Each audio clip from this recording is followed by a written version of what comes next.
Hey guys, it's Mary from Jeeping and Teal, and you're listening to Trailhead Podcast. OK, salut tout le monde, c'est Marie-France de Jeeping and Teal et vous écoutez The Trailhead Podcast.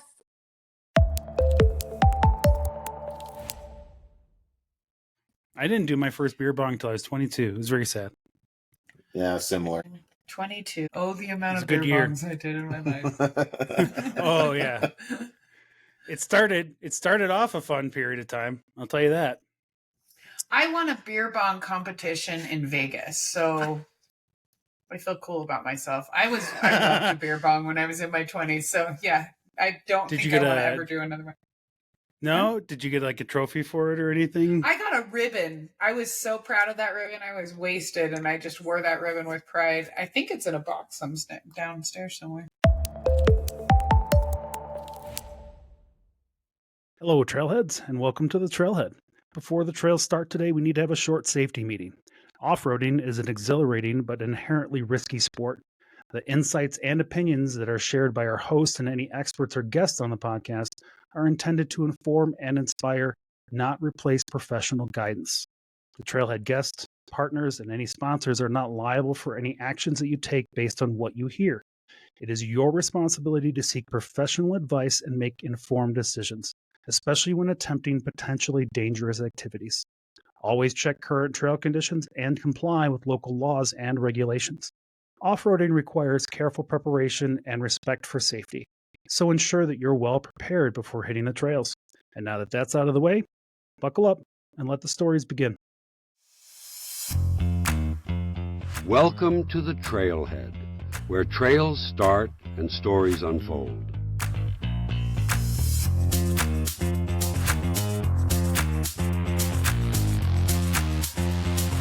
One, two, three.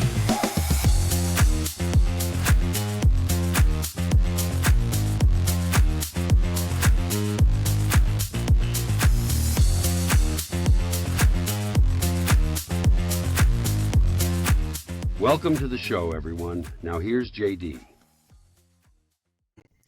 Welcome to the Trailhead, everybody. How are the three of us doing tonight? I feel like we're back to our roots. Oh, if we weren't chasing down trying to get shit ready for at the last minute for a trip, we wouldn't be normal. I mean, The trip to like Mexico and like buy an airline ticket and a hotel room. You know, just go to something. I'll say it is a lot easier to go to Mexico than it is to take two Jeeps to the Rubicon Trail. Yeah, that's true. it's a lot easier to go to Mexico and do just about anything with a Jeep, if we're being honest. Especially Yeah. event related. Yeah. So how's the preparations for Rubicon coming? It was really funny. The stage manager is what we call our truck. He ends up getting a check engine light right as we're taking Jem to get her emissions checked again. Of course. And then, of course, right as we're getting Jem's emissions checked, the auto stop light goes on. And Well, no, he was doing the admissions and she was coding all over. well, before that, but before we even took her, this auto stop light came on, and so we take her down to get emissions, and she's throwing all kinds of code. She's an automatic, and it's complaining her clutch is low voltage. And this shop, we like these guys a lot, but they don't do any of this stuff. So yeah, they don't do any of this stuff on a regular basis. They probably don't see a lot of newer Jeeps coming into their shop. We take them there because I don't want the dealer to sit on my Jeep for 4 days while they're deciding what to do. This isn't our regular Fair shop. enough. This is our like oil change. This is our oil change and tire rotation shop, right? Like maintenance, yeah. Yeah. maintenance stuff.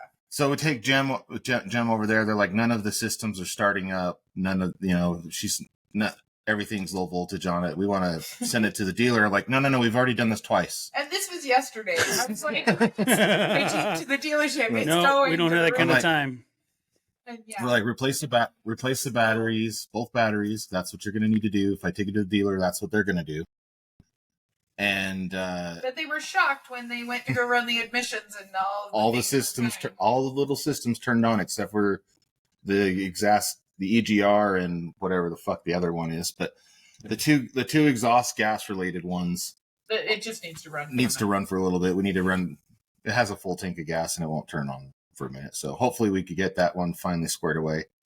But then the truck gets a check engine light for diesel exhaust fluid pump. Oh, And I don't know if you're not familiar with diesel trucks, if anything goes wrong in the exhaust or in the emissions, it'll go to limp mode after 200 miles. mm-hmm. And so they're really temperamental. So that truck was out of commission all week. There's a Ford dealership right by our house. They took really good care of it. Awesome. They got it done faster than they said they could, which is good. But yeah, we're cutting it close, dude. Yeah, we're gonna have to rent a truck to go to Rubicon. And I'm almost like, shh. Like there is a company out here that has them, and has something that's like the similar truck as mine with a gooseneck and airbags. And so it would have worked out, but it would have cost a lot more money that we didn't really plan on spending for this trip. I don't like, I don't mind if I break something and I spend money, but I hate just doing it to get there. Yeah, no kidding. Yeah. And so, yeah, that's been our adventures. The truck is back out of the shop. Jem is out of the shop. Misfit is still in the shop. And we're leaving Tuesday. We just found a bunch of... I think so. They replaced the U-joints today. We had some loud noise on the highway and coming home from Mineral Basin. And I had the hubs locked. And then so we pulled over, unlocked the hubs, and the sound went away. So it was pretty obvious it was either a hub or a U-joint.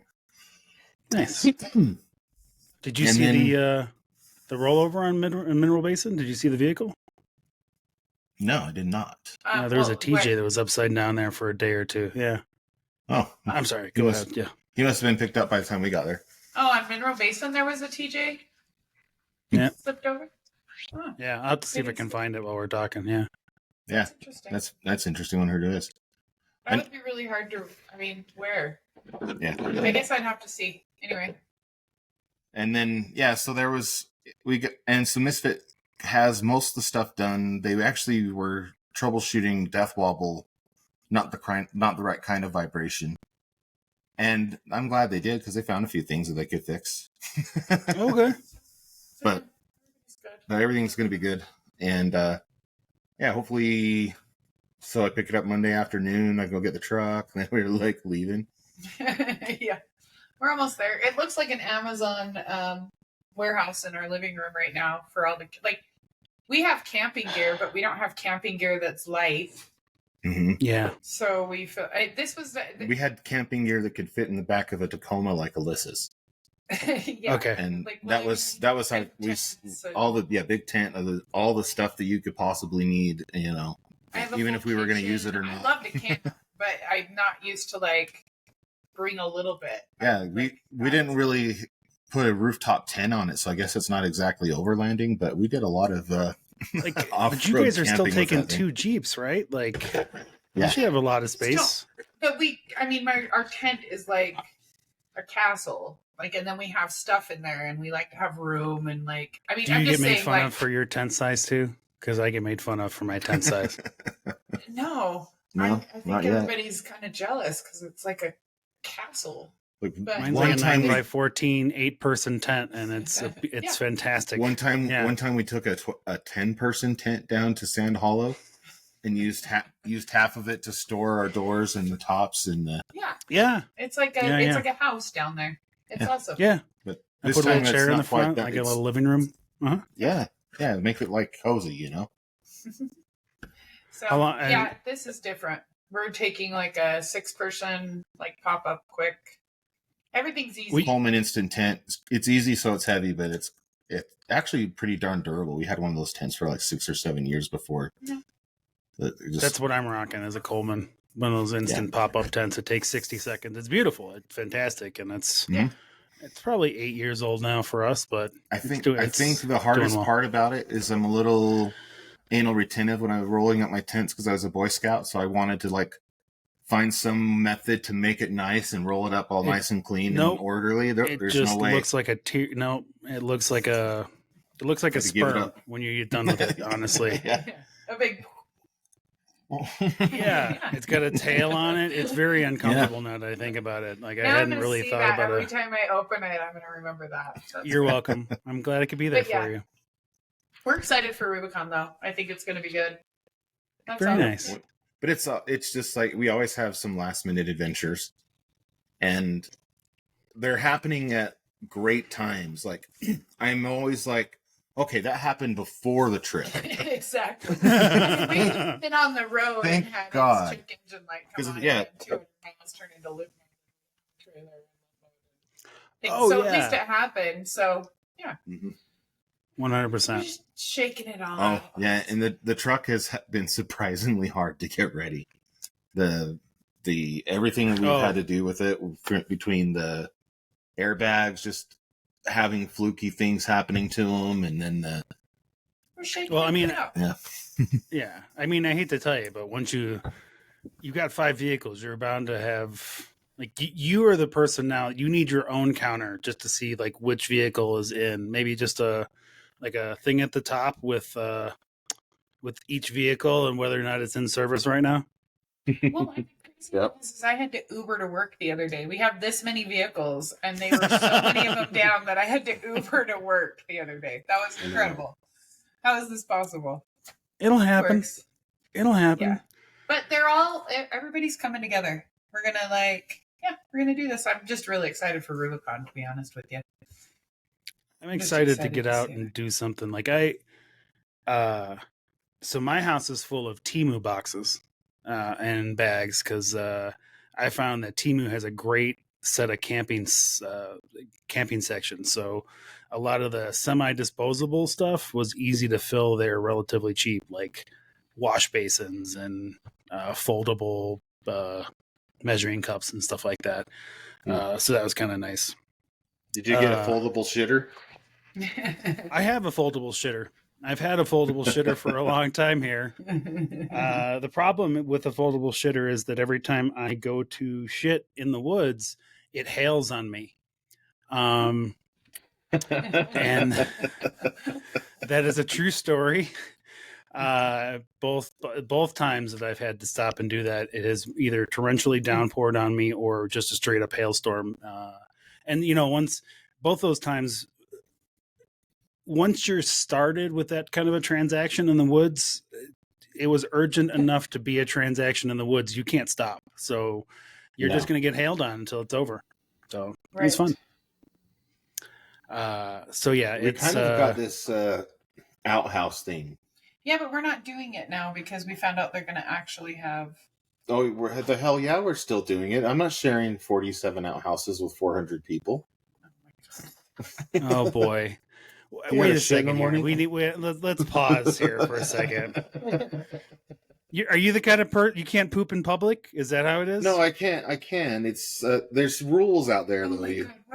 No. There's rules out there. You can't just like shit and leave it anywhere you want. You got to clean it up, and then you're in an area with a whole bunch of people because there's 400 people that are at Jeepers Jamboree, and so I thought the way she said it, I kind of was expecting that there was like some portalets or something along the way where you guys are going to be camping. But yeah, no, it's not fun to bury it. No, they're actually supposedly having porta potties there, 47 of them. But on the get really gross really fast. On the initial invitation thing, it says that you have to have your PTE or whatever. I can't remember. I looked it up, but basically, it's like you have to take care of your own waste, like when you're in the thing. And then somebody told me today that they're going to have porta potties. So I came up with a whole grand scheme. I had a whole bathroom situation. She had a whole bathroom situation. Then we could turn around and turn it into a shower right after that. We actually still might use it for a shower though. Anyway, but it sounds like they're already having it taken care of, and I'm going to be a blast. Fine with letting somebody else clean that up. For me going into a porta potty. Maybe I'll just wear one of my COVID masks and I can get past the smell. I can use one of those old COVID masks. I mean, if you just go in there with enough of it. So this is the thing that I've added to my camping this year that I did buy this from Amazon. But I don't feel that much shame in this one. But I recognize that I'm not going to be that close to either a portalet or a place where I can just step outside of my tent and walk 10 feet and go to the bathroom. So for this trip, I have managed to get myself one of those little portable urinals. So, because I do not want to go walk into the campground or to that shit at 2:00 in the morning around all these other people. It's just the nature of how this campground is set up. It's essentially just camping on a rodeo ground, and so it's gonna be enough got people. like a funnel with a hose going out of your tent down into the ground, kind of a setup. Man, I wish I had that much of a. Give me time. I don't know if I have enough time. I'll set it up, but no, it's just get a beer. I did get the gray one. Yeah, I did get the gray one. You can order a beer bong on Amazon and just pee into the funnel and have it go out, and it even has like an open. It has a valve and everything, and then you can hand it out later at the party time. Oh God, no! Oh, you Jesus have to Christ. name it the urinal. You'd have to label it. So like big Sharpie things and write on it. This has been yours. This is human pee has passed through here. Right. Yeah. Jesus Christ. This is why we don't overland, because we can't discuss overlanding without becoming childish. Well, I'm sorry. A beer bong is a great idea. It is a good idea. You know what? Yeah. If you're going to bring one, bring two, though. Just so you have one for beer. Yes, and don't get them confused. Go to Home Depot, get the colored tubing so that you can tell which one's which easily, especially when you're drunk, because you don't want to accidentally grab the pee tube and then be like, "Oh, this is the wrong one." The beer one. I'm pretty sure we're too old to be beer bonging anything. We can still shotgun beer, so your dad shotguns no, you're too old for shotgun older beers too. Let's be honest about it. I didn't do my first beer bong until I was 22. It was very sad. Yeah, similar. 22. Oh, the amount of beer bongs I did in my life. Oh yeah. It started off a fun period of time. I'll tell you that. I won a beer bong competition in Vegas, so I feel cool about myself. I loved a beer bong when I was in my 20s, so yeah, I don't think I want to ever do another one. No? Did you get like a trophy for it or anything? I got a ribbon. I was so proud of that ribbon. I was wasted, and I just wore that ribbon with pride. I think it's in a box downstairs somewhere. Very nice. Anyway, Jen useless said information. when she was 19, she was in the Bahamas, and she got, on her second day there, she won a beer contest as the 19-year-old in an adult area, and was then the beer queen for the rest of the trip. Very cool. Yeah, so lots of alcoholism here. Was there a 19 to 21 division? No. In the Bahamas, when you're 19, I can't say much more without giving away way more than I'm allowed to, and that I have not cleared to be released to public. But when you're 19, you can get away with a lot. And when you're 19, you could be 30. You could be, it doesn't matter. If anything, you are revered as the 19-year-old white girl from out of town. That makes sense. Yep. So the beer queen. All right. Well, hail. I feel like I should steer hard out of this conversation. Yeah. All right. Off-road. Let's see. Let's do some business. It's off-roading. No new reviews, and our intern, while his vacation was not approved, well, hell, it wasn't even submitted to me. I didn't see it. He did tell us he was not going to leave us a voicemail this week, so I didn't look for that today. And let's see, but he and Al are still our two only Patreon subscribers. One more time, not one more time. I'm going to say this every time. I've been listening to I listened to the other off-road podcasts that are out there, and there's one that I was listening to for a long, long time, and I had not tuned in a while, and I just tuned in, and the first 3 minutes were just all, it wasn't even a good advertisement. Like, it was very much, two guys sitting around talking. Like, it wasn't, at first you couldn't tell it was an ad, but then you're okay, this is very much an ad, but they're not really billing it as an ad. Man, it rubbed me the wrong way. I just didn't like it at all. So, I'd like to Patreon. I'd like to, if we can get the bills paid with that, then I don't see a reason why we got to do big sponsorships. And And if we do big sponsorships in the future, man, we're going to be real careful about it. Yeah, and we want, our podcast is kind of authentic the same way that our Instagram page is. Mm-hmm. We're not constantly doing advertisements. We're not. We do a little bit of stuff for a couple of companies that we like to work with, but for the most part, we're not an ad. And if you do see us advertise for somebody, we bought a lot of products before we decided to do an ad. Yeah. And so we want our podcast to be the same way. So if you can support us, just documenting our journey, and we're just hanging out. Yeah, we're not trying to get rich. We're just trying to or have even fun, anything. meet people. We just want to play. Yeah. And be honest and document our journey. I mean, really, this isn't for anybody else other than us. It's just us hanging out and enjoying our relationship. But I'm very much in the place this is kind of like when I was a kid and me and my friend would sit down and we would drink tons of Pepsis and get sugar high, and then we would just bullshit and record ourselves saying goofy shit for 2 hours. And sugar high? Sugar high. Definitely still only sugar high back then. Oh, okay. I'm just checking. Yeah, we that was well into my grown-up ages. Yeah. Oh, trust me, I didn't start with the vices heavy until I was 18. Very, very disappointed in myself. So yeah, it's just something that I noticed, and it's something I'm going to keep talking about. And look, we're just doing this for fun. I'm not trying to do it to make money, so we'll keep doing it for that. And if we start to get too commercial, I would hope that those of you who've been listening to us the longest will tell us, so that we keep it in check. Although I feel like Randi or probably Alyssa would be the first person to speak out and be our better half and be like, hey, this sounds like an ad. It's not like we're sponsored by Extreme Terrain or something.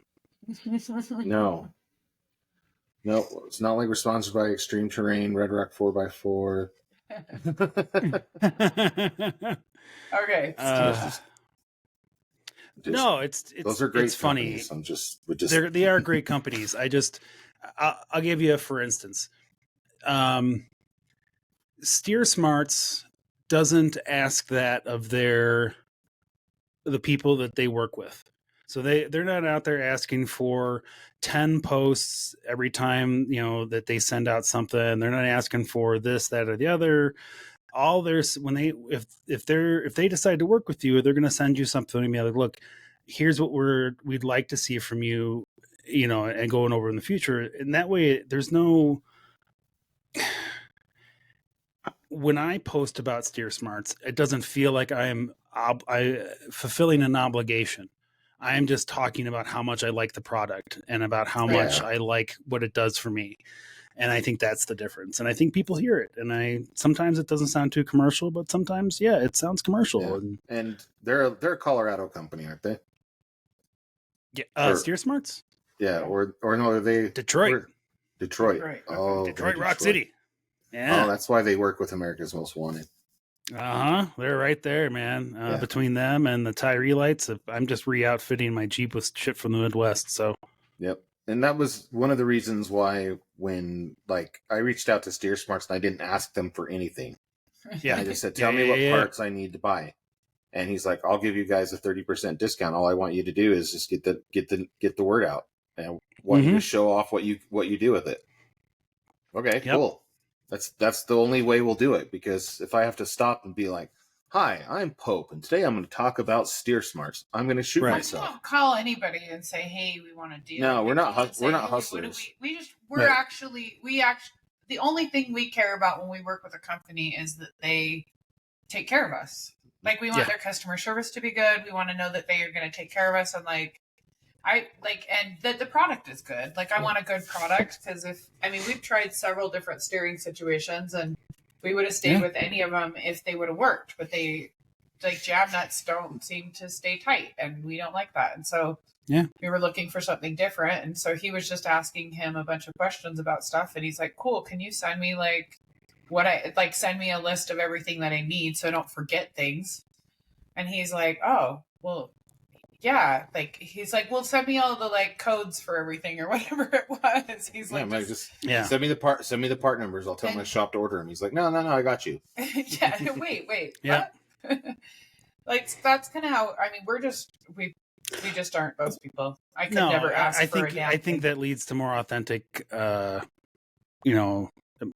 leads to more authentic reviews. I recently got asked, and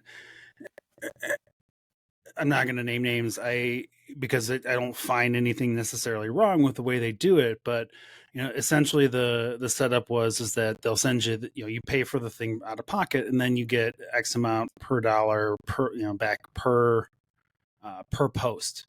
And so 25% if you do this post, and then another 25% if you do this post, and then another 25% that you do this post.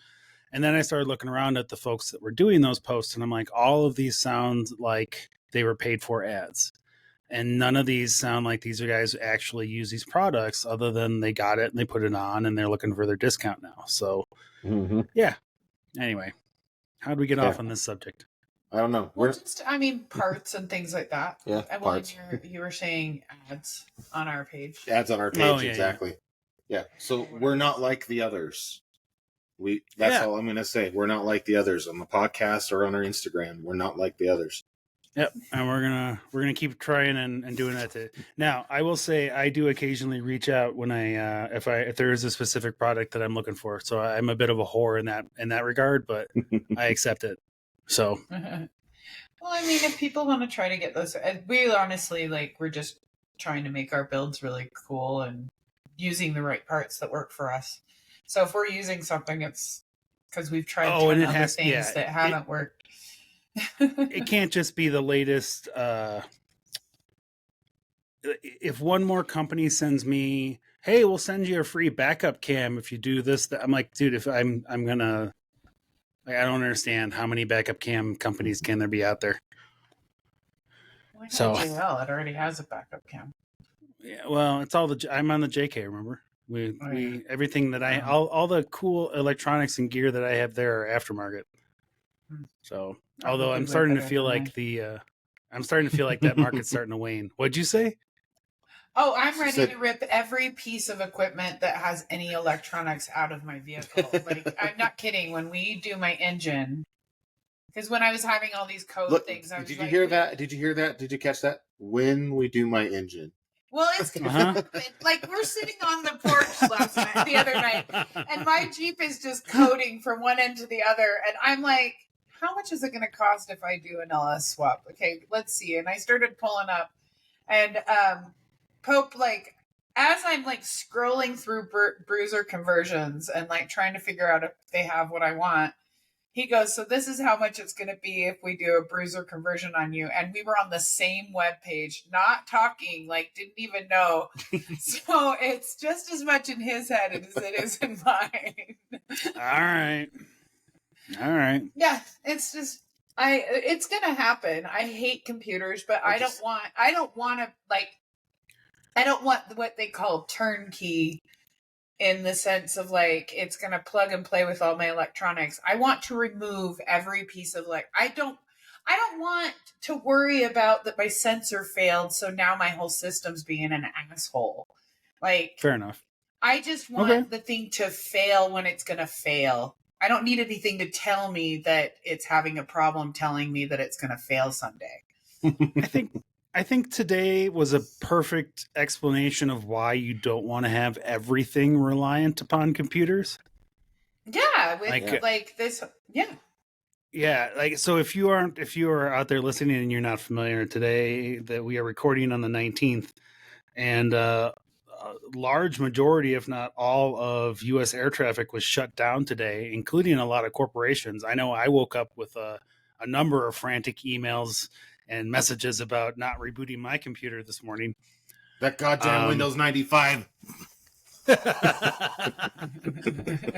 But essentially a company that is responsible for, computer security and making sure that these companies are compliant with their security, they rolled out a patch that blue screened 50% of corporate computers out there, and it was bad. Do you know what kind of company I work at? Like he's laughing. I've been laughing at this for since it happened. The name of your company doesn't start with a C, does it? No. So CrowdStrike is one of our competitors, and I would say I work for Broadcom, and Broadcom is known right now for Wi-Fi chips and AI chips, but they also have a blooming software division because our CEO figured out you can sell air when you sell software. And so he's basically taken us to. So I work for Symantec. That's a cybersecurity company. It used to be one of the biggest ones in the world, and he's kind of shrunk us down to just as like top 1,000 customers, and then everybody else has kind of been told to go jump in a lake. So now they're all on go CrowdStrike. Pound sand. Yeah, go pound sand. So, and this problem is a kind of a problem that we would run into really often when I worked at Novell doing network client. If you guys have ever heard of Novell back in the old days, that's how old I am. And then when we've been ever since, as Symantec as an antivirus company, and even today as a cybersecurity company with different types of agents that run on the machine, you have to do things a certain way, or Windows will blue screen. And usually your customers will call you, and it's usually isolated to something, right? Well, this was, but back in the old days when I did this shit, and I still work in cybersecurity, still work on that, but we're like, when we were doing this back in the old days, when we were dealing with blue screens, we were like just doing whatever the hell we wanted, kind of. And it would be a small thing. Like we would go and say, okay, Microsoft didn't provide us a way to do this, but we know if we go access this part of memory, we can go get it. And then Microsoft would move that part of memory next time. But it would affect a small number of people at a time. There was no automatic updates. People would do an update very slowly. Now, as you've got these automatic updates, this thing updated a whole bunch of computers around the world all at the exact same time. And then you had blue screens for everywhere. And it should only affect you if you had CrowdStrike on your computers.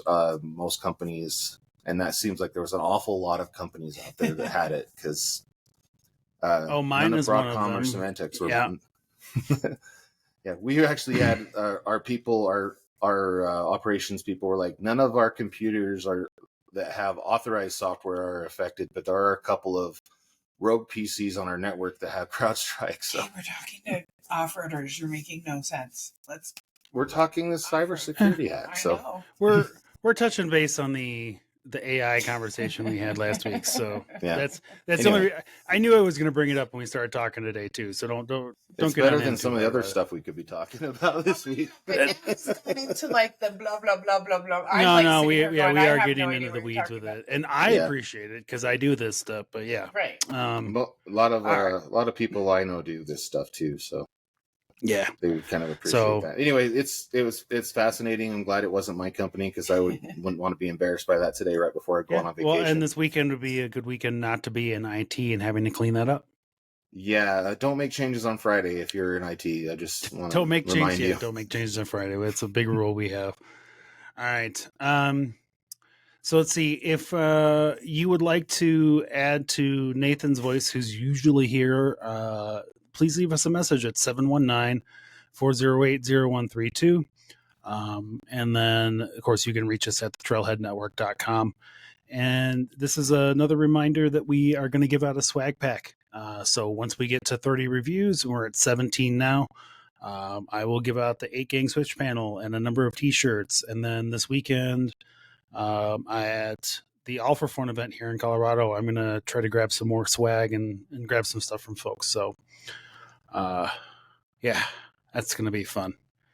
By the way, I highly recommend that you sign up for stuff and sign up for a setup and a program. Let me put you this way. None of the stuff that I'm going to be doing this weekend I have done before. So we're going to be recording live, doing a whole bunch of stuff. That'll be the first time. And I'm hoping for the best, but I'm terrified. Good luck with that. Well, we'll see. So funny story. I got to reach out to Rich Klein from Trail Hero, because I've now been in touch with him about possibly getting him on the show prior to the event. And then of course we'll talk about maybe doing a show at the event.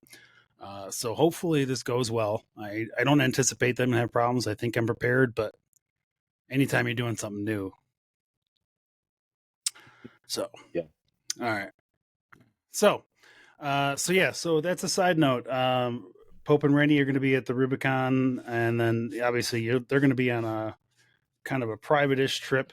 I will be at No, it's Jeepers Jamboree. It's not private. Jeepers Jamboree. Well, yeah, but it's technically registration's closed, right? Yeah.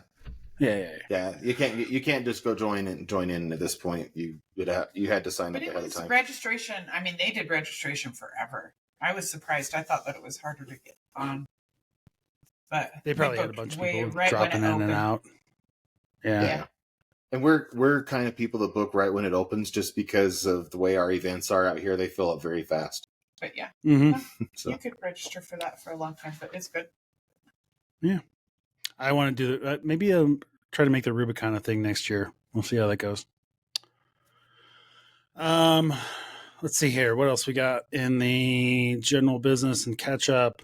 The only BRC update that I really have for this week is that the San Rafael Swell comment period closes on Monday. So if you have not already gotten your comment in, get it in there this weekend. I saw something from Ben that they are doing a big push this weekend to remind the BLM that folks on the ground, the local BLM folks, need to be making these decisions. They seem to think and believe that there's outside pressure from outside groups, specifically Washington, pushing on them to make decisions that are not necessarily reflective of the science on the ground. So get over to the Blue Ribbon Coalition, sharetrails.org, and make sure that you get your comment in. Here's the thing, is if you have not been to the swell, I can't... Moab is beautiful, and there are parts of Moab that are gorgeous, but Moab is technical. Moab is there to be rock crawling mostly. The swell is just gorgeous. There's some technical pieces here and there, but it is just meant to be pretty, and don't let it get locked up. If you haven't been there before, get on there and comment about the fact that you want to get out there and see it. So, Devil's Racetrack is probably the hardest trail out there. It's probably level 5, I think. I don't know if it's on the chopping list. I don't think it's on the chopping list. I don't think it is. What the problem is, though, is that even if that one isn't, I guarantee you, like the trails that are off the side where you would normally camp to stay there and do all that, those are the trails that are on the list for closure. And those are the ones that make it harder to go out there and just recreate. So, and there's some fantastic rock formations out there. There's petroglyphs out there. And like, if it's locked away from you and you can't get to it, it might as well be destroyed. So yeah, no shit. That's the other thing too, is that if it's great to save these petroglyphs, folks, but if no one ever sees them, are they really saved for anything? So, all right. We have 2 news stories. That's all right. I got to see if can I pull this up, because I almost forgot to do my part. Time for the Pope to read the news. Oh, it worked. Wait, we got the fucking Pope? Sorry, Trailheads. I'm now told it's just a guy named Pope reading the news. Got to get my scroller going. Giggle. It makes me giggle every time. Holy. I like these stories today. All right, here is Pope with your effing news. All right, we're going to start off today with the booby trap trails. Law enforcement in southwest Colorado is investigating dangerous wire booby traps found on the Wilson Mesa Trail near Telluride, meant to injure dirt bikers and ATV riders. The San Miguel County Sheriff's Office, along with the U.S. Forest Service, has raised the reward for information to $1,000. Sheriff Bill Masters has condemned the act, urging vigilance. The first wire reported on July 2nd injured an 18-year-old, while a second wire was found on July 10th. Both wires were set at heights designed to harm or decapitate riders. The Wilson Mesa Trail is now closed during the investigation. I guess they got what they wanted. The incident has heightened tensions between off-road vehicle users and those opposed to motorized access on public lands. Local dirt biking communities are alarmed with similar traps reported in the past, or are alarmed with similar traps reported in the past. Authorities urge anyone with information to come forward and ensure trail safety. That's terrible. Man. So let me switch back to the other screen so we can see your face while we're talking about this. That's terrible. This is not the first time we've had this actually in Colorado. Let me see if this will let me share my screen here or not. It's not letting me now. All right. It's terrible for wow. Why? Yeah, that needs to be toned down, guys. That's terrible. Well, so, and it's kind of hard to see here, obviously, because they took it dark, but this is head level, right? Like it's just a straight wire, and if you're driving quick, you can't fast see enough it. That will. Yeah. At a minimum, it's going to knock you off your bike, but it may actually slice you.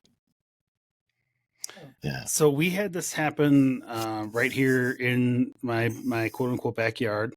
And this was in 2019, and we haven't had any since then. Let's see if I can see if his video shows. Oh, did we get the moment where he actually got chopped? Someone got this chopped? is interesting. Well, oh, he stopped. He saw it. You saw it in time. Oh wow! Oof. Lucky for him. Like, could you imagine if that was barbed wire or something? Yeah, I don't know who these people are, but look, none of the shit that's going on is worth hurting each other over. Okay, it's just not. Yeah, that's the big part, right? None of this is worth hurting somebody else over. You're an asshole if you're doing that. It's not funny. It's not. No. You're gonna cause serious harm to somebody.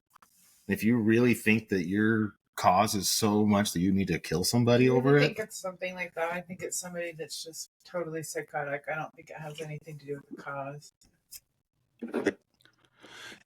Sometimes it's both, if I'm being honest, Randy. I don't know that they ever found out the folks that were doing it in 2019. I think a lot of that has to do with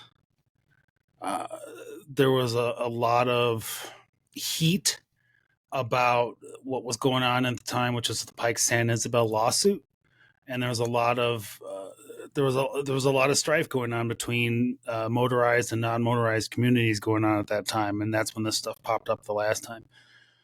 Telluride doesn't really surprise me, and Pope. The minute you read that comment about Sheriff Masters, I wanted to scream because I thought I had taken that out because that's the jackass that has the comments about Black Bear Pass. Yeah, which is open this year. Yeah. So, yeah. I mean, obviously, I don't think that's anybody that's listening to this show, but if you heard somebody or know somebody, for fuck's sake, just tell them to not do that stupid shit. Come on. It doesn't help anybody. There's probably a 99.9% chance they don't listen to our show. True. Very, very true. But probably 6 nines. Hey, you never know. Maybe I'll share a clip of this, and some point that'll be the one thing that they needed to know, right? Yep. The one thing. I needed to hear JD say it. All right. One of our other fun topics we like to talk about, alternative energy vehicles. We've got Toyota coming out with a hydrogen powered how do you say that? Is it Hilux? They're not Hilux. They don't make them here. Mm-hmm. Yeah, Hilux. They do not. It's essentially I feel like it's the foreign version of the Tacoma. It's a little bit smaller, but it's essentially the Tacoma that is the international version. Okay, that makes sense. Toyota's hydrogen fuel cell Hilux project is moving into the demo phase. Since last year, Toyota and partners have built 10 fuel cell Hilux trucks in Derbyshire, United Kingdom. 5 are being tested for safety and performance, and the others are being showcased at events like the Paris 2024 Olympics. That's neat. This project is part of Toyota's drive for carbon neutrality. The hydrogen-powered Hilux looks like a regular model, but can drive up to 373 miles on a single charge, bypassing many electric vehicles. It stores hydrogen in 3 tanks and uses an electric motor, emitting only water. Started in early 2022 with UK government backing. This project highlights hydrogen's potential for various uses. That worked out really well for blimps. Toyota sees hydrogen as a big player in Europe by 2030. Hilux project is a major step towards a cleaner future. Go ahead, Rob. All joking aside, that's really neat, actually. Yeah, I'm sure we figured out how to make hydrogen safe. Well, I mean, it's still it's no different than gas compressed into a tank either. So I don't think it's any worse than that. It's not like it's not like huge hydrogen bags, filled bags, are being carried above the vehicle as it passes down the trail or anything. That would be rad. So what's the impact? Like, what's the impact of hydrogen, though? I mean, like, I feel like everything has a, like... It doesn't have much of one because it's essentially just... It's water and oxygen, and when it combusts, it breaks down into water and oxygen. Well, hydrogen is its own thing. The hydrogen and oxygen. Yeah, but when it's the way that the engine combusts, it basically makes water as its output. Well, right. Water, and so it adds oxygen to the hydrogen. Is that what's like? I'm curious what the actual. I'm gonna have to just research it. That's cool. I was just curious. Yeah, and like, I'm too far into my drink. Gas. Yeah. Mm-hmm. Well, I'm just curious how you get hydrogen gas. Oh, that's a great question. I'm pretty sure that you can make electric is like supposedly better, but really like getting the energy sources to do it and things like that. So that's why I'm just really curious how really eco-friendly hydrogen would be. I'm going to research that. I wonder if it makes. Cool. I wonder if it makes extra water. Like if we do this for 100 years. And then all of a sudden we've got floods and the oceans are 4 inches taller. Make water. It's going to use. That's the output is water. I know the output is water because it's hydrogen and oxygen somehow mixing together. So yeah, that's the recipe. I'm going to have to research that. That's very interesting to me. I mean, there's a number of ways. I guess the question, like with everything else, it becomes a question of is the way to make it that better or worse than what we're doing now. Let's see. I mean, everything sounds great when it's like it produces water, but okay.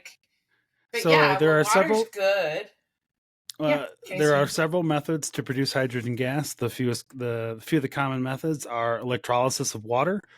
This is one of the easiest ways to make gas. You can use a 9-volt battery, paper clips. So they electrocute water and it gets hydrogen out of it. That's how they make the hydrogen. Mm-hmm. Because then, they use coal to get the electricity to take the. You can also make hydrogen from a chemical reaction from certain substances, like aluminum foil and a kind of acid.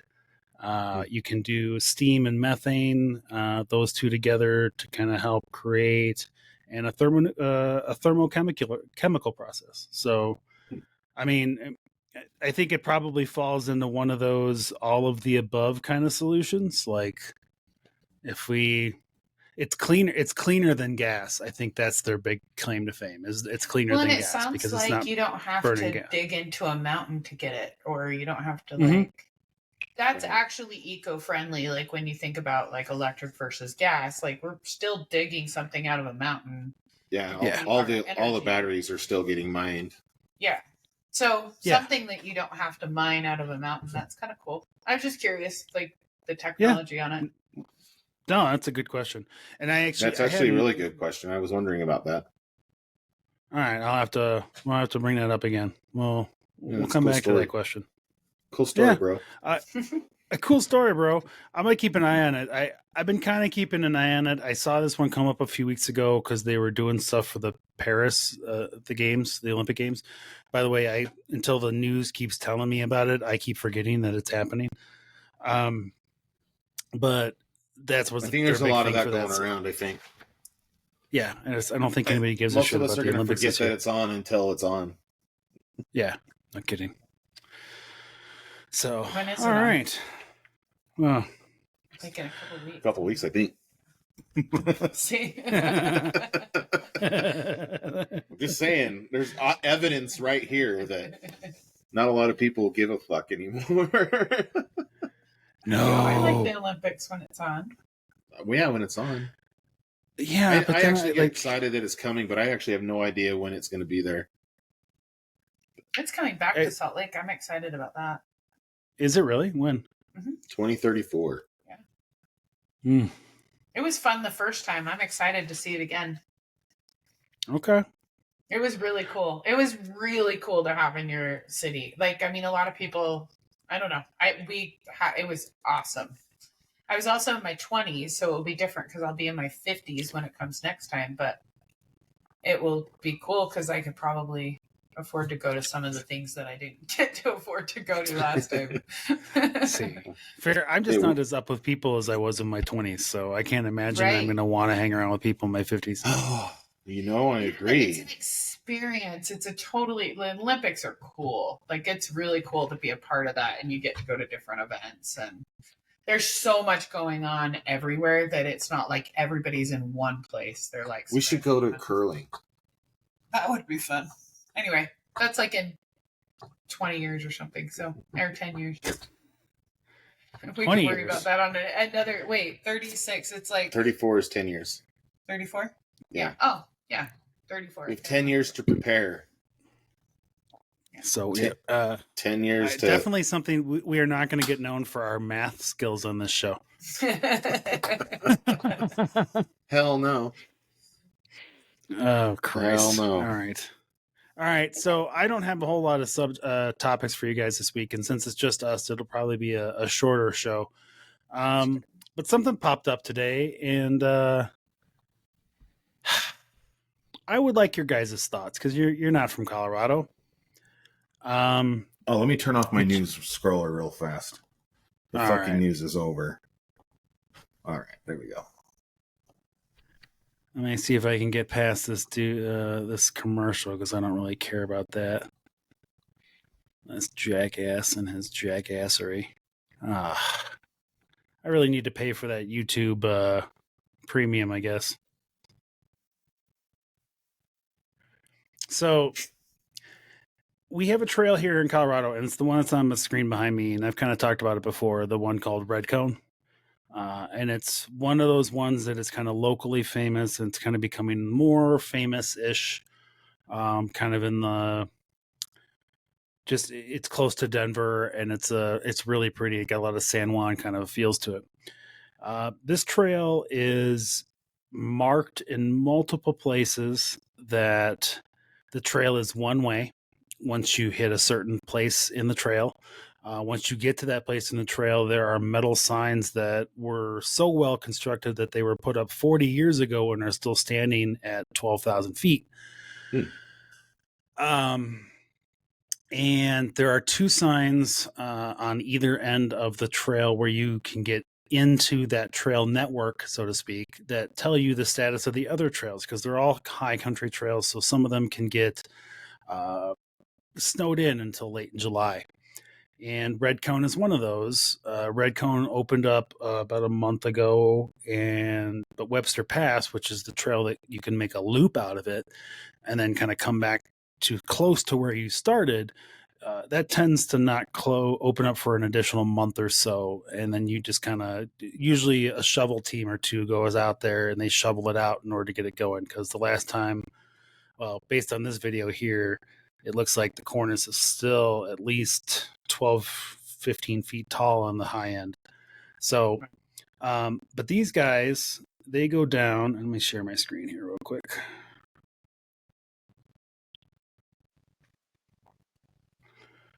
So these guys go down towards this area. This is now they've already passed the point of no return on the one-way section of Red Cone.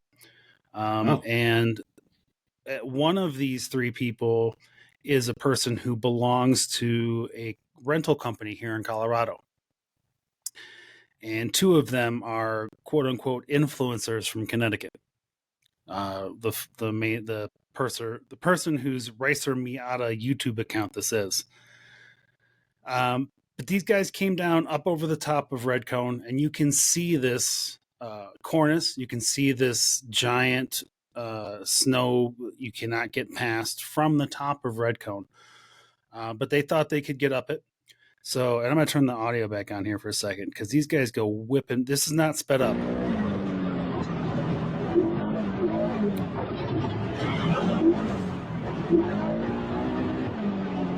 Oh, shit! Oh, shit! Way harder than I did. I did not expect that right there. Oh, shit! Oh, so these guys are just doing that. They're just being generally terrible stewards of trails, whipping through trails, the whole 9 yards.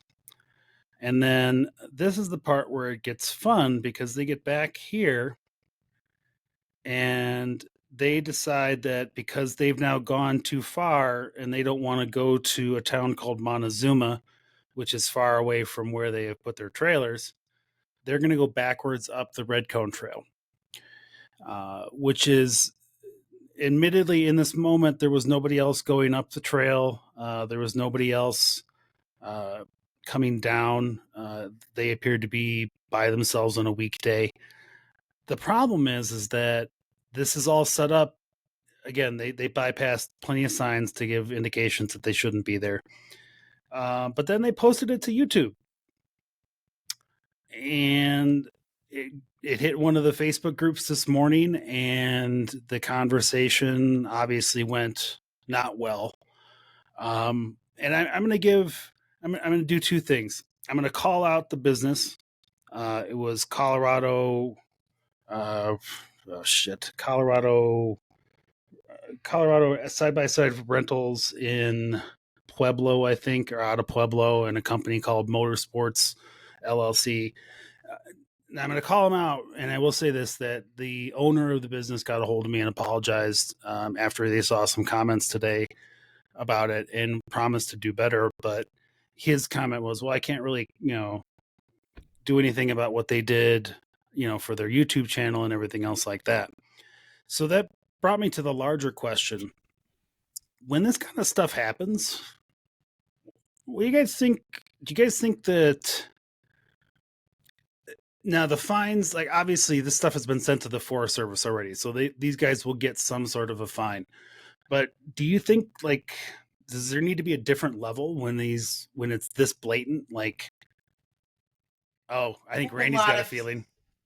I have a lot of feelings on this because there's been a couple of instances lately where there's been people who are off trail or doing different things, and they're posting videos of it. And I think when you are in the public eye, whether whether these people knew or not, once you find out that it was wrong, I think you should take it down.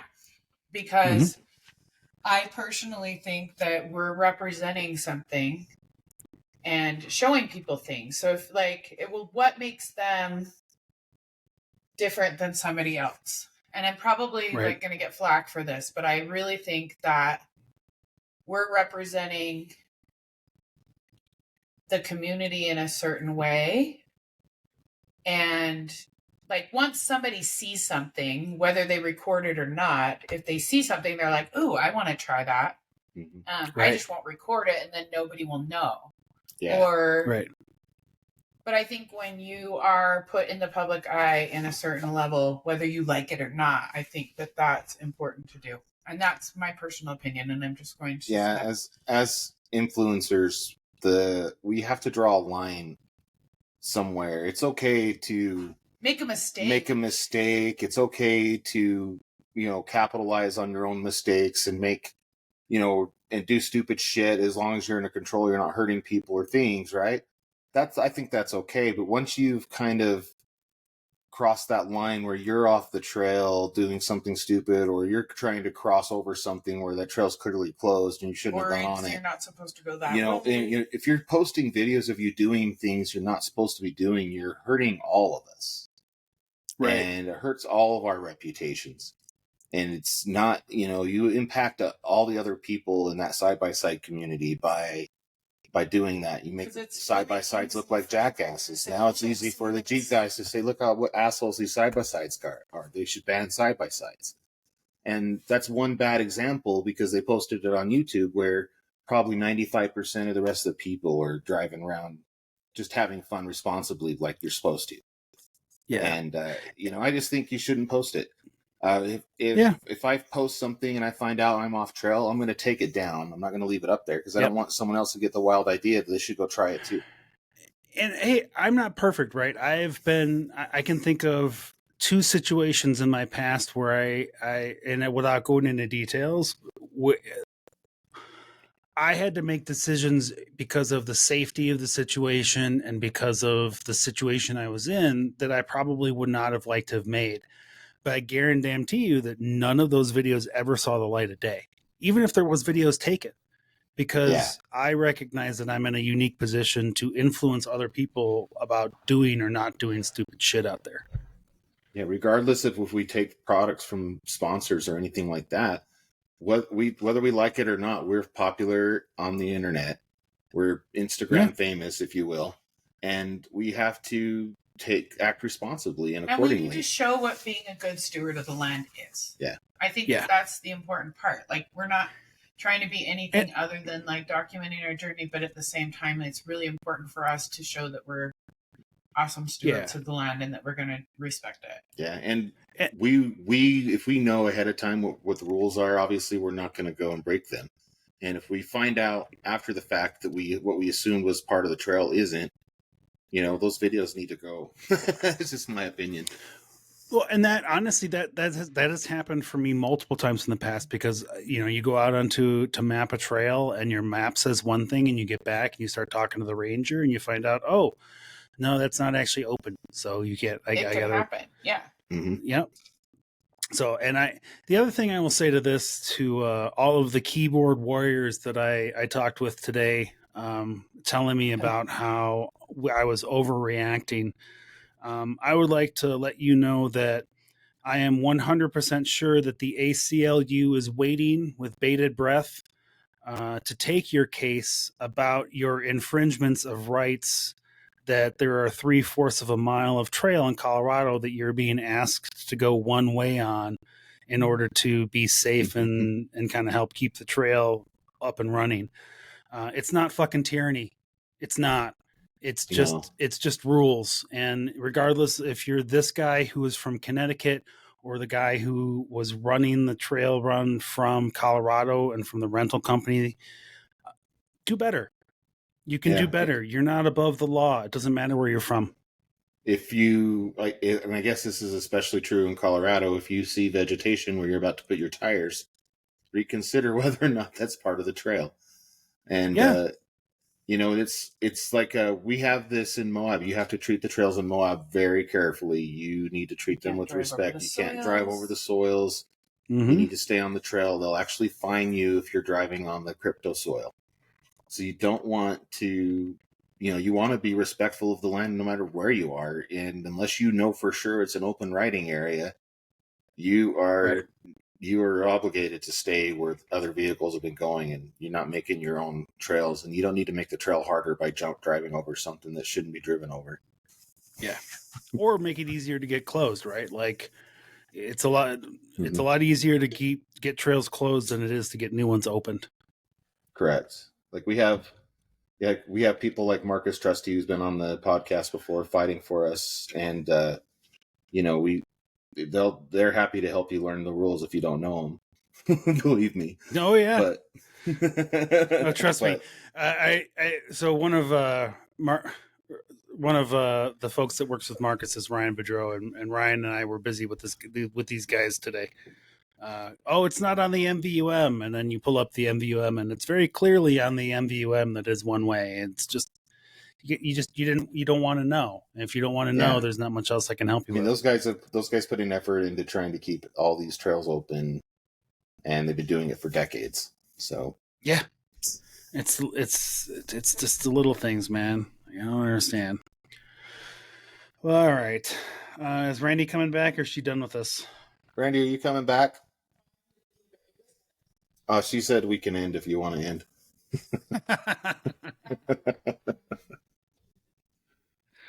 All right, well, fine then. I didn't want to have you around anyway. She said she went to the bathroom. Oh, here you go. All right, fine, Pope. I have one I'll share for you then. I have one fail. One fail. Let's see here. Is this it? There it is. Because this guy doesn't have a suspension system anymore, right? I was down, but now I'm Oh, dude, who is that? Do we know them? Don't tell me you know. That can't be. That license plate looks too long. That looks like that got to be a foreign situation. Yeah. Yeah, I think that's Japanese, or it's definitely Asian someplace. Yep. But Don't it's know just that the person, amount of but send. it looks like fun though. Would you hit that hard? I would try to crawl it because I'm pretty sure if you hit those cars wrong, they're going to slice your tires. Oh, it's not just that. It's the concrete. Like it's these little concrete barriers here, like right there. Oh yeah. That's just your suspension is gone after this. I'm pretty sure. Oh, how fast is he going over? The barriers at the end are worse than the cars. Oh yeah. He just keeps, dude. Like there's the guy on the Segway is like, get out of the way. He kind of jumps up the first one, which is right up my style. Right. But then, even when I'm bahaing through Sand Hollow, as I'm coming down Sand Dunes Way, I know where there's rocks. I slam my brakes so I don't hit those things hard, and I can't even imagine hitting those concrete barriers like that would be very good for your vehicle. If it's put on by a 4x4 shop, I can see why they would do it. It'd be like, oh, darn, you just broke all your ball joints. Come on over. Let's fix that for you. Oh, that's awesome. Oh, I didn't pull up the old one of this, though. That's all right. We'll do it next. We'll do it when Alyssa comes little back. murder dog, my little murderer. How are you? Hey, killer. Just eat those birds whole, huh? Hey, look, they're at that point they're literally just bite size. Yep. So, all right, you know what? Here I got. I'll play that one for Randi when she gets back another day. All right, we should get out of here. All righty, man. Let's call it. You got anything else, my man? Looking forward to seeing people at Jeepers Jamboree, and by the time it airs, we'll probably be over Jeepers Jamboree. So the next thing after that will be Trail Hero. We've got we've got a long summer. There's going to be wheeling, but there's no events planned at this point. We're not planning on doing any cars and coffees or Jeeps and donuts or anything like that. And so I'm gonna try to do a few more of those, but I think after this event this week and then Trail Hero, I think I'm going to push the rest of my wheeling into this winter. I really want to get out west and some places I haven't been yet. So I'll be out by you guys. Warning! I'm just warning you ahead of time so you guys can be prepared to give me an excuse that you're going to be out of town. Sounds good. Or we can make plans to take you around the area. Either way, however you guys feel about me at the time. All right, sounds good. So that's the only reminder. We don't have any public appearance reminders other than I will be at the All for Fun event in Buena Vista, Colorado. It is open to the public on Wednesday for the vendor show. They're going to have 45, I think, ish vendors. Obviously, it's going to be like an Overland Expo kind of show, so they'll have deals and all kinds of shit coming out. I'm going to be there recording the show live. If you want to come talk and do a quick interview on the show, then come find me. Come catch me. I'll look for one of my flags this week. But that's it. That's all I got, guys. Let me see. Do I have anything else on my... one more reminder. Get your comments in for the San Rafael Swell. For the love of God, just do it. Yes. And then leave us a phone number, leave us a message and tell us the comment that you left at 719-408-0132. All right. Got anything left in the tank, guys? Or are you done? Nope, that's it. If you disagree No, with I meant Pope about liquid-wise. posting your videos, No, I meant liquid-wise. We're drinking the Liquid Death tonight. Okay. So I mean, that's all we I've got actually- left in terms of liquid. Yeah. I had one drink, but we were so unprepared for the show tonight. We have no liquor. So we're doing I it leave with early water. tomorrow morning. I didn't want to get too drunk, so. Yeah. All right, guys. Cheers. Oh, cheers. Have a good night. Good night. We'll see you guys next time at the Trailhead.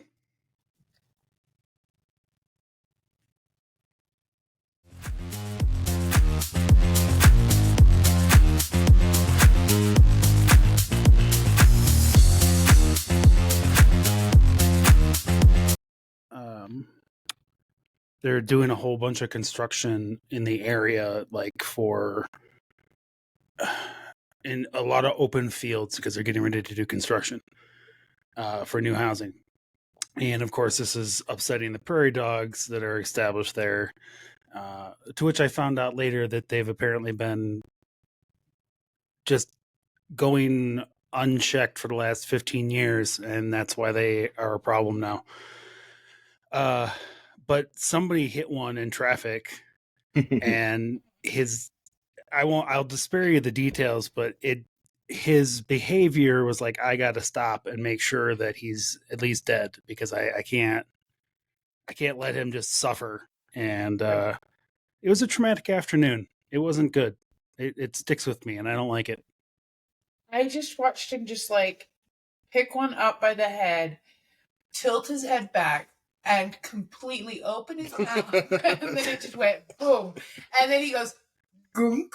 And he looks at me and then his tongue comes out and he's like, I got it. He's so happy with himself. He's so thrilled. He's so proud of himself. And they're like barely born. Like, oh, so it's like veal. Gosh. Yeah, and then the mom was like dive bombing him, and it was like a whole ordeal. I was like freaking out, and I'm like, moose. And I look over, and he's already gotten the other ones, and so I get him in the house, and I look over, and Dottie comes tromping back by right where they were. So I have no idea if she ate some too. I'm very upset. Well, at least they're very they reproduce quickly and easily, so. Well, hopefully, I just felt really bad. Like they have always lived in our neighborhood, but I have cat, and she will eat them, but I don't usually have to see it. So they usually don't like have them in my yard. Yeah, I usually sit and taunt the dogs from the top of the greenhouse, and that's fine. But they don't need to have babies in my yard. That was not my favorite. Cool. That was 5 minutes ago. Like literally, we were trying to get on, and I'm like, "Okay, we're good. That's all." Are you? I don't think you are. Okay. Good. All right. Yeah. My dog's a murderer. I just found out. I didn't know. He's never been a murderer to me. I've just changed my entire outlook. He's Moose Bundy. He's Moose Bundy. He's when you look at him now, I just be like, I can't look at you the same. Like you're a different dog to me now. And if he tries to kiss me, he's fucked, because that mouth is never going near me again. Yeah. Well, you're definitely gonna have to. So I'll give you, if you want some trauma. Last week, like a Monday or Tuesday, our eldest only cat. Now he's our only cat. He's like 17. I'm giving him like those tubes of the liquidy stuff where the cats just lick it out of the tube. Mm-hmm. He gets real excited and he bites at it, and he bit into it, and a tooth just comes out of his mouth. And he's 17. It's periodontal disease. He's just got, he's got to get a cleaning and stuff like that. But he lost a tooth. But in the moment, like, I'm panicking because I don't know. I see blood and his drool, and his tongue is just hanging out of his mouth because he doesn't know what to do with his tongue now. The last tooth that was holding it in just came out. It's seriously, that's how I felt. I'm like, that's how, like, I can only imagine, as in, you don't have no rational understanding of what's going on. This is gone now. And my tongue, I guess, just hangs out here now. But there was all kinds of liquid, and it was not a good night. It was a long night. So he's fine. He's doing better now, actually. And I think part of that is because I think he had an infected tooth, and I think that's out now. So I think he's going to be doing better. So anyway, all right. Well, it's just us tonight, unless Alyssa shows up. So